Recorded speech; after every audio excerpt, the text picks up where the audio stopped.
Mabuhay!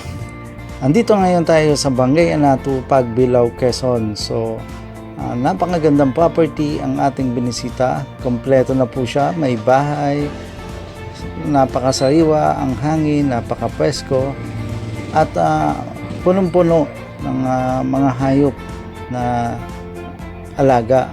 So, ito pong farm na ito, mga ka-farm, ay malapit lamang sa SM Lucena at sa bayan ng Tayabas. So kung kayo ay pupunta dito, more or less simula sa Manila, 2 to 3 hours nandito na po kayo. Halina at mag-avail ng ating napakagandang property sa bayan ng Pagbilao, Quezon.